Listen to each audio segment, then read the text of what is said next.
কম বেছি কৰি মানে জানা আমি কিয় আজি ইয়াত একত্ৰিত হৈছো। তো আমি ইয়াত আজি মূল উদ্দেশ্য হৈছে শিক্ষক দিৱস উদযাপন কৰিবলৈ একত্ৰিত হৈছো। আৰু এই শিক্ষক দিৱসটো কেতিয়াৰ পৰা কিয় কেনেকৈ উদযাপন কৰা হয় সকলো বস্তু তোমালোকে গম পোৱা। তো সেইবিলাকৰ বিষয়ে মই ইয়াত নকওঁ যে কিয় পাতা হয়, কাৰ নামত পাতা হয়, কাৰ বাৰ্থডেত পাতা হয় নে ডেট পাতা হয়, সেইবিলাক কথা মই ক'ব নাযাওঁ। মেইনলি মই এইখিনি কথা ক'ম, আমাক আজি যিমানখিনি মৰম ভালপোৱা সন্মান দেখাইছা বহুত ভাল লাগিছে। Again thanks to all. এনেকৈ যাতে সদায় এটা ষ্টুডেণ্টে যাতে সদায় ভাবি থাকা প্ৰত্যেকটো দিন তোমালোকৰ কাৰণে এটা টিচাৰ্ছ ডে। আজি টিচাৰ্ছ ডে বুলি তোমালোকে যেনেকৈ আমাক সন্মান জনাইছা, আজি ইয়াৰ পৰা ওলাই গৈছা বাহিৰত বজাৰত পাইছা, চাইকেলেৰে গৈ আছা, আমি খোজকাঢ়ি গৈছো, নামা নাই মোৰটো, সেইপিনে ঘূৰাই গুচি গৈছা। তো তোমালোকে তেতিয়া কি ভাবা, ছাৰ বাইদেউ মোক দেখা নাই। তো আজি যিখিনি সন্মান ইয়াত দিছা, সদায় লাইফত য'তে লগ পোৱা এনেকুৱা যাতে আমি পাওঁ, আৰু আমি যিমান পাৰোঁ তোমালোকক মৰম কৰিব চেষ্টা কৰিব, মৰম কৰিব যাম, মৰম কৰিম। য'তে লগ পাওঁ আমি তোমালোকক সুপৰামৰ্শ আগবঢ়াব চেষ্টা কৰিম। তোমালোক আজি দীপজ্যোতি বিদ্যাপীঠত আছা, আমাৰ লগত এটা সম্বন্ধত আছা, এটা ৰিলেশ্যনত আছা। We are teachers and you are students, তোমালোক students, আমি শিক্ষক। আমাৰ মাজত এটা বন্ডিং আছে, এটা কানেকশ্যন এটা আছে। তোমালোকে এইটো বস্তু চিন্তা কৰিব পাৰা, তোমালোক দীপজ্যোতি বিদ্যাপীঠত যেতিয়া এডমিশ্যন লৈছা তাৰ আগতে তোমালোকে কেতিয়াও চিনি পাইছিলা নে হাৰিছুল ইছলাম বুলি কোনোবা আছে? চিনি পাইছিলা? পোৱা নাই। স্কুলত যেতিয়া এডমিশ্যন লৈছা তেতিয়া মোক চিনি পাইছা, আৰু এতিয়া নিশ্চয় ভালদৰে বুজি পোৱা মই কেনেকুৱা ধৰণৰ মানুহ, কি পঢ়াও, ক'ৰ পৰা আহোঁ, ঘৰ ক'ত, হয়নে নাই? তো সকলো বস্তুবোৰ গম পোৱা।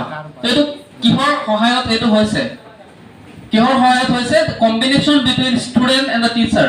ছাত্ৰ আৰু ষ্টুডেণ্টৰ মাজত যোনটো কম্বিনেশ্যন আছে সেই বণ্ডিঙৰ সহায়ত আমি এইটো হেল্পটো পাইছোঁ। কেতিয়াবা আমি মোৰ লাইফ ষ্টৰীৰ পৰাই কৈ আছো, আমি কেতিয়াবা কোনোবা শিক্ষকসকলক বেয়া পাওঁ আৰু কোনোবা শিক্ষকসকলক ভাল পাওঁ, হয় নাই? এনেকুৱা থাকে যে এইখন স্কুলত মই এইজন ছাৰক মই বহুত বেয়া পাওঁ, বা এইজন বাইদেউক বহুত বেয়া পাওঁ, বা এনেকুৱা থাকে মই অমুকটো ছাৰক ভাল পাওঁ। কাৰণ প্ৰথমতে আমি যেতিয়া স্কুলত আহোঁ এটা সময় এনেকুৱা আছিল, আমাৰ ছাৰ বাইদেউ আমাৰ ক্ৰাছ আছিল। ক্ৰাছ বুজি পোৱা? যাক মৰম লাগে, ভাল লাগে। এনেকুৱা কেতিয়াবা ফিল কৰোঁ যে এইজন ছাৰে যদি আমাক গোটেই দিন পঢ়ালে হয় বহুত ভাল লাগিলে হয়, বা এইজন বাইদেৱে যদি গোটেইখিনি ক্লাছ কৰালে হয় ভাল লাগিলে হয়, হয় নাই? এনেকুৱা কেতিয়াবা পৰিস্থিতি হয়। কিন্তু সেইজন ছাৰো আকৌ চাবা কেতিয়াবা তোমাৰ আগত বেয়া হৈ যাব, কাৰণ তোমাৰ বিষয়ে কিবা এটা বেয়াকে ক'ব। কাৰণ আজি চোৱা, তোমালোকে যদি ইয়াত কিবা এটা ভুল কৰিছা, কিবা পৰীক্ষাত মাৰ্কছ পোৱা নাই, ফৰ এক্সাম্পল মই তোমালোকক দিছো পৰীক্ষাত মাৰ্কছ পোৱা নাই, তোমালোকক যোনজন টিচাৰে পিটিব বা ঘৰত কমপ্লেইন কৰিব, চাবা তোমালোকে যেতিয়া পৰীক্ষাত ভাল ৰিজাল্ট পাই পাছ কৰিবা, সেইজন টিচাৰে ঘৰত আনন্দৰে কল কৰি ক'ব মোক ষ্টুডেণ্টে এইটো কৰিছে। টিচাৰ এজনে কেতিয়াও ষ্টুডেণ্টৰ ক্ষতি নাচায়, বৰঞ্চ তোমালোকৰ ভাল চাই, আৰু সেই ভালটো কৰাৰ কাৰণে তোমালোকক স্কুলত পিটা হয়, ময়ো পিটো, গালি পাৰো, বহুত কিবা কিবি কৰা হয়। তো সেইবিলাক জাষ্ট তোমালোকক ডাৰ্কৰ পৰা লাইটলৈ আনিবৰ কাৰণে। যেনেকৈ আমাৰ শৰীফুল ছাৰে কৈ গৈছে, শিক্ষক এজন মমবাতিৰ দৰে যোনে নিজে জ্বলি আনক পোহৰলৈ আনিব চেষ্টা কৰে। The teacher is like a candle who burns himself to bring students from dark to light. টিচাৰে কি কৰে? নিজে জ্বলি ষ্টুডেণ্টক এন্ধাৰৰ পৰা পোহৰলৈ আনিব চেষ্টা কৰে। তো তোমালোকে আজি যিখিনি সন্মান আমাক দিছা, যিখিনি মৰম দিছা, বহুত ভাল লাগিছে।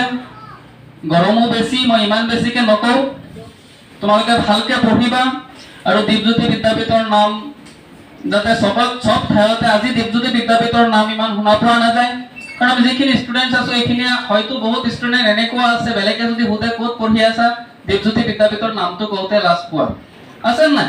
বহুত ষ্টুডেণ্ট আছে, আমি ফ'ৰ্চফুলি স্কুলত আনিব লাগে, জোৰ কৰি আনিব লাগে, ষ্টুডেণ্টৰ ঘৰে ঘৰে ঘূৰিব লাগে। এনেকুৱা যাতে নহয়, তোমালোকে ভালকে পঢ়া, ভাল এটা ৰিজাল্ট কৰা, আৰু দীপজ্যোতি বিদ্যাপীঠৰ নামটো এনলাইটেন কৰা, যাতে য'তে যোৱা, যোন ঠাইতে যোৱা, তোমালোকে নিজে সন্মান পোৱা বেলেগৰ পৰা, যে মই অমুকটো ষ্টুডেণ্ট, অমুকটো স্কুলৰ ষ্টুডেণ্ট হয়। নিজে যাতে প্ৰাউড ফিল কৰিব পাৰোঁ মই এজন শিক্ষক হিচাপে, যে মই দীপজ্যোতি বিদ্যাপীঠৰ টিচাৰ আৰু তোমালোক দীপজ্যোতি বিদ্যাপীঠৰ ষ্টুডেণ্টছ। পাৰিবানে নাই? সবেই ভালকে পঢ়ি ভাল এটা ৰিজাল্ট কৰিব লাগিব, আৰু আমি এইটো উদ্দেশ্যৰে স্কুলত আহিছোঁ যে ভালকে পঢ়ি আমি ভাল এটা ৰিজাল্ট কৰিব পাৰোঁ, ভৱিষ্যতত গৈ ভাল এটা মানুহ হ'ব পাৰোঁ, সমাজত যাতে এটা সন্মানৰ পাত্ৰ হ'ব পাৰো, হয় নাই? তো সবেই ভালকে পঢ়িবা। আৰু এটা কথা, তোমালোক দীপজ্যোতিত পঢ়ি আছা বুলি যে বেলেগ এটা স্কুলৰ টিচাৰক পাইছা সন্মান নিদিবা, কথা সেইটো নহয়। ধৰি লোৱা আজি মই কাছঘাটীৰ কথাই কৈছো, তোমালোক দীপজ্যোতিত পঢ়ি আছা, ওচৰে আমাৰ এইপিনে চিনিয়ৰ স্কুল আছে, মডাৰ্ণ আছে, কাছঘাটী আদৰ্শ বিদ্যাপীঠ আছে নাই? বহুতখিনি স্কুল আছে। তো কম বেছি পৰিমাণে তুমি হয়তো ছাৰক চিনি পোৱা নাই, ছাৰক সন্মান দিয়া নাই, বা ৰাস্তাত পাইছা মাত দিয়া নাই, কিন্তু ছাৰে যদি সেইজন ছাৰক তুমি সঁচাকে চিনি পোৱা যে এইজন ছাৰে অমুকটো স্কুলত পঢ়ায়, হয় নাই? তোমাৰ স্কুলত পঢ়াক বা বেলেগ স্কুলত পঢ়াক, যদি গম পাইছা যে বেলেগ এটা স্কুলত পঢ়ায়, তেনেহ'লে নিশ্চয় ছাৰৰ লগত মাত দিবা। যদি ছাৰে তোমাক চিনিও নাপায়, তথাপিও অলপ হ'লেও চিন্তা কৰিব যে ষ্টুডেণ্টটো কোন, কাৰ ঘৰৰ পৰা আহে, মোক চিনি পোৱা নাই বা ময়ো চিনি পোৱা নাই, তেনেহ'লেও মোৰ লগত মাত দিছে। গতিকে মই ইনডাইৰেক্টলি এইটোৱে ক'ব বিচাৰিছো, তোমালোকে অকল আমাৰ স্কুলৰে নহয়, বাহিৰৰ যিকোনো স্কুল হওক, ছাৰসকলক বা জ্যেষ্ঠ ব্যক্তিসকলক সদায় সন্মান দিবা। ঠিক আছে, এতিয়ালৈকে কৈ মই মোৰ সমবক্তব্য সামৰণি মাৰিম।